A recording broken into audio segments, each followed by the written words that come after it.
Welcome to this podcast segment of A Beautiful Day to Learn. My name is Abigail at ito naman ang ating next discussion after the concept of balanced reporting. Today, we discuss the killers of balanced reporting. Teka lang, pag sinabi ba natin killers, may crime or patayan talagang involved dito? Let's see.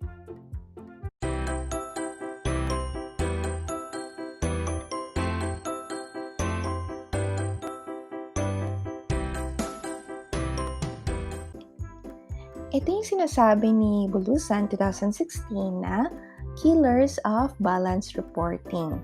We refer to them as killers because instead of being objective, the content becomes subjective.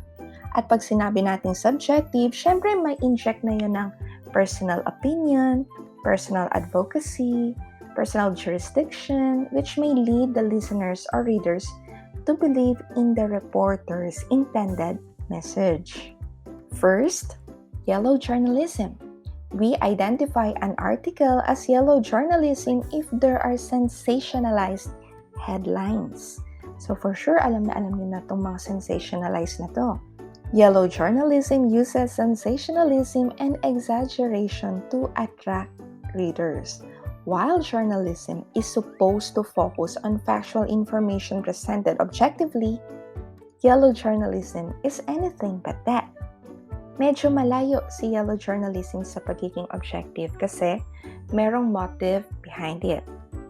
There would be the war or battle for clicks, views, shares, likes, reactions, which seems to have created an epidemic of sensationalized headlines that are anything but objective, and sometimes, often, they are not even true or just misleading you. Whenever you see sensationalized headlines that scandalize or exaggerate what content is about, then definitely you are seeing an example of yellow journalism. There are many notable examples in the recent years as well as even through history. And these stories were sensationalized either in broadcast, print, media alike, and now in digital form as well. Ito yung very first example ng yellow journalism.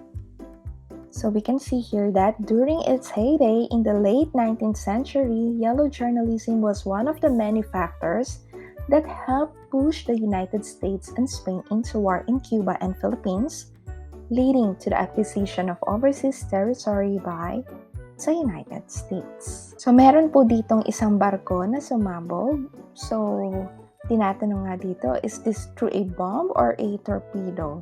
Which actually steered war. Kumbaga, dapat hindi naman magkakaroon ng war, but because of this article, lalong nagkaroon. Another sample is between Apple and Samsung. Samsung and Apple has this court case wherein a story has been claimed that Samsung paid a $1.2 billion settlement to Apple in nickels. The story originated as comedy but was published as true. So, nagiging misleading po ito na, talaga, binayaran ni Samsung si Apple, tapos truckload ng mga coins.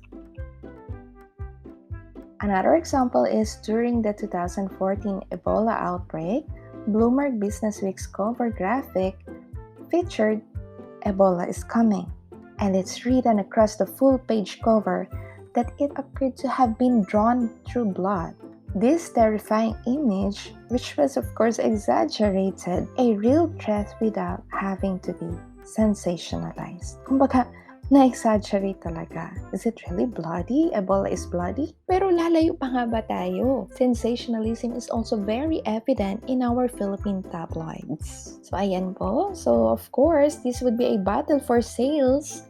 Siyempre, kung alin nga pa ang mas may sensationalized na headline, ay talaga namang yan ang mas papatok sa masa. And considering that photos are also given in our tabloids, wherein talaga makakahimok ito ng buyers. The next is editorializing content, which meant providing one's own opinion and creating personal attacks. You can really say na one-sided lang kapag editorializing. Kumbaga, ginamit yung column, yung space, yung platform for personal opinions. In a November 19 tweet, reported the passage of a House bill on immigration that could limit the number of Syrians that the United States accepts. Then she tacked on a sentence. What made this a sample of editorializing? The sentence that states, "Statue of Liberty bows head in anguish." And you can see on the next deck, later that evening, she tweeted that she apologized for editorializing, but her apology was not enough to save her from a 2-week suspension. Although personal Twitter account niya to, but as a journalist, naging personal yung atake niya regarding that House bill which has been passed. Therefore, it is our moral obligation to fact-check before providing our own opinion. Otherwise, we might be put into limelight and be accused of being disinformation peddlers, being biased, and editorializing news. Like this. These are some journalists who were attacked because of their side comments or opinions. Shay Sonza was tagged as a disinformation peddler. Noli De Castro has been known for his side comments. And Percy Lapid was famous for attacking different national politicians. And unfortunately, he was ambushed near his residence. Next would be the advocacy journalism. The intention of advocacy journalism would be to create, motivate, and steer people for a change. More or less, if not people, it is for the government to change, yung mismong bansa. It is a type of journalism that has an intent or objective. The writer wants their readers to support what they are reading about. So this is a genre which combines reporting with a personal point of view. At the 2014 Philippine Plus Social Good Journalism Summit, Shahira Amin, an Egyptian journalist, and Patricia Evangelista talk about the interplay between pushing for change and telling a good story. Ms. Amin left behind her a lucrative job as deputy head and senior anchor of the state-run Nile TV to join the street protests against Egypt's longest-running leader, while Patricia Evangelista is known for her advocacy campaign on human rights and showing the human face of disasters and conflicts in the Philippines. Fourth is stylistic journalism, which is non-fiction but is actually experiential and literary. Also known as literary journalism, it is a genre created with the help of a reporter's inner voice and employing a writing style based on literary techniques.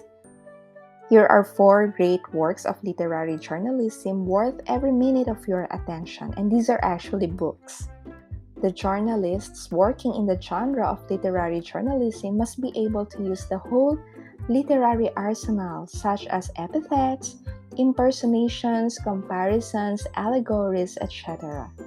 Thus, stylistic or literary journalism, in its face value, might be judged as a fiction, but at the same time, it remains journalism because it tells a true story.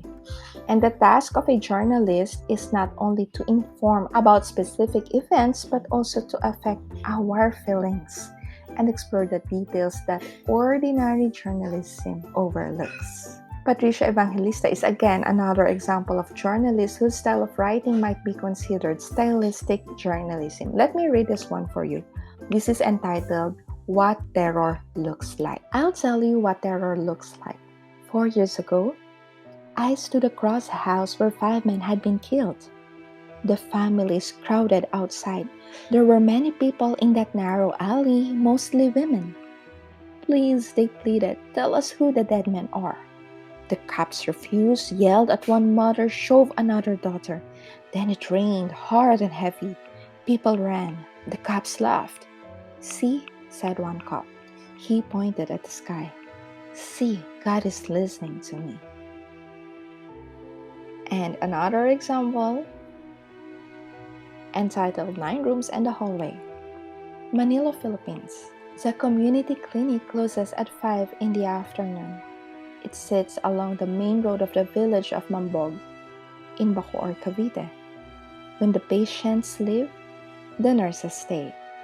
They draw up the schedule, line up the appointments, and decide who comes in first the next morning. Mass transportation is suspended, so one nurse from Kawit bought a bicycle.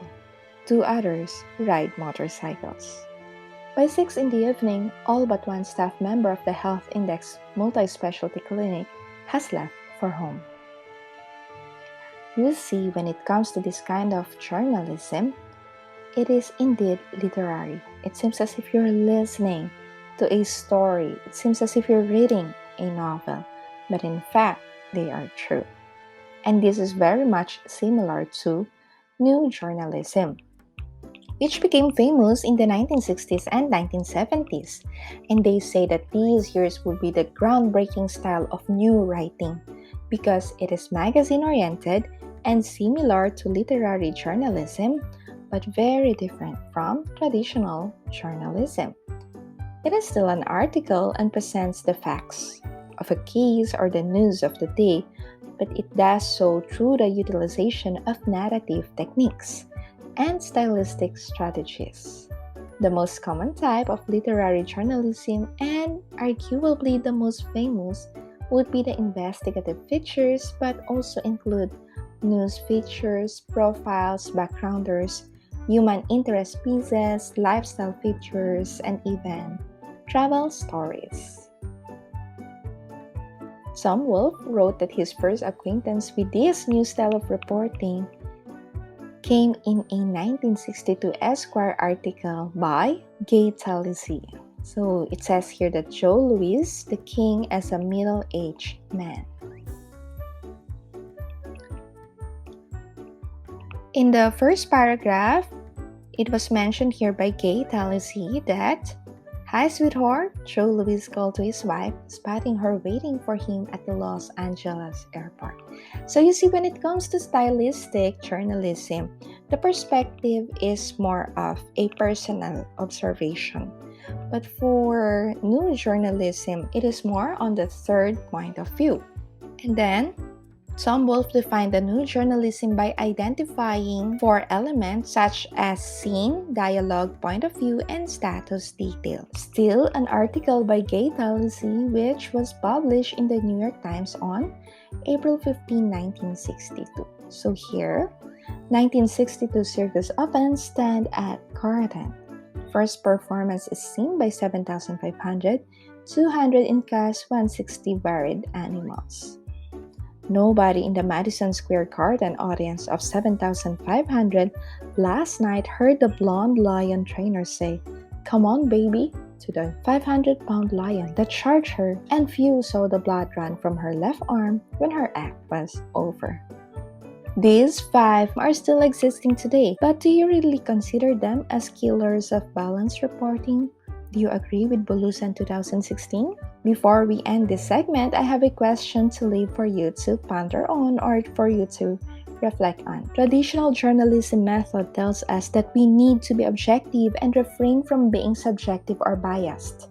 Dapat balance nga, diba? That's why we had our topic on balanced reporting. In our continuous pursuit of facts and all sides of the story, can we say that truth in itself will always be biased? What do you think? There you have it. Maraming salamat po. Hoping you learned something from today, and don't forget to click like and subscribe and hit that notification bell para updated ka po sa mga educational videos na ina-upload natin. Once again, this is Abigail of A Beautiful Day to Learn. Bye!